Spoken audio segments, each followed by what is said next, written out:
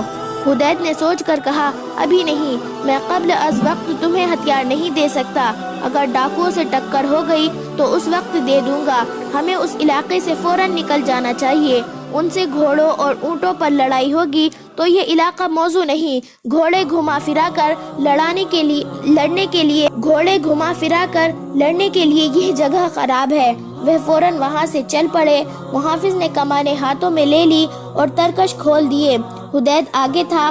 اسے اس کے ساتھی نے کہا، ان جاسوسوں کو ہتھیار دینا ٹھیک نہیں، آخر ہمارے دشمن ہیں، ہو سکتا ہے کہ ڈاکوؤں کے ساتھ مل کر ہمیں مار ڈالے۔ عالم لڑکیوں سے کہہ رہا تھا، ان لوگوں کی نیت ٹھیک نہیں، انہوں نے ہمیں ہتھیار دینے سے انکار کر دیا ہے۔ ڈاکو ان کے اپنے آدمی ہیں، یہ تم دونوں کو ان کے حوالے کر دیں گے اور مجھے مروا دیں گے۔ دونوں کو ایک دوسرے پر بھروسہ نہیں تھا اور دونوں پر ڈاکوؤں کا ڈر سوار ہو گیا تھا۔ حدید نے اپنے محافظوں سے کہہ دیا تھا کہ کوئی نقاب پوش نظر آئے تو مجھے بتائے، بغیر اس پر تیر چلا دو۔ ان کے ساتھ ٹکر ضرور ہوگی، دیکھنا یہ ہے کہ کب ہوگی اور کہاں ہوگی۔ وہ تیز رفتاری سے چلتے گئے۔ گھوڑوں اور اونٹوں کو آرام، چارہ اور پانی ملتا رہا تھا، اس لیے تھکن کا ان پر کوئی اثر نہیں تھا۔ ٹیلوں کا علاقہ بہت دور چلا گیا تھا، کئی جگہوں پر یہ قافلہ اونچے ٹیلوں کے درمیان آ جاتا تھا۔ حدید کو ڈر یہ تھا کہ ڈاکو اوپر سے تیر نہ برسا دے۔ اس نے گھوڑوں کو ایڑ لگانے کو کہا اور جاسوسوں نے کہا کہ وہ بھی اونٹوں کو گھوڑوں کی رفتار پر کر لے اور اوپر کو دیکھتے رہے۔ وہ اس علاقے سے نکل گئے، کوئی ڈاکو نظر نہیں آیا۔ سورج نیچے جانے لگا تھا۔ ایک بار دو اونٹ اسی سمت پر جاتے نظر آئے جدھر یہ قافلہ جا رہا تھا۔ قافلہ چلتا رہا، راستے میں ایک جگہ پانی مل گیا۔ انہوں نے جانوروں کو پانی پلایا، خود بھی پیا اور چل پڑے۔ سورج نیچے جاتا رہا اور افق کے پیچھے چلا گیا۔ شام تاریک ہوئی تو حدید نے قافلے کو روک لیا، کہنے لگا، یہ جگہ لڑائی کے لیے اچھی ہے کیونکہ ارد گرد کوئی رکاوٹ نہیں۔ اس نے گھوڑے کی زینیں کھولی نہیں تاکہ ضرورت کے وقت گھوڑے تیار ملے۔ اونٹوں کو بیٹھا دیا گیا۔ کھانا کھا کر حدید نے لڑکیوں کو اپنے درمیان لٹا لیا اور انہیں کہا کہ وہ ہوشیار رہے۔ محافظوں سے کہا کہ وہ کمانیں تیار رکھے، سوئے نہیں، لیٹے رہے۔ اسے یقین تھا کہ رات کو حملہ ضرور ہوگا۔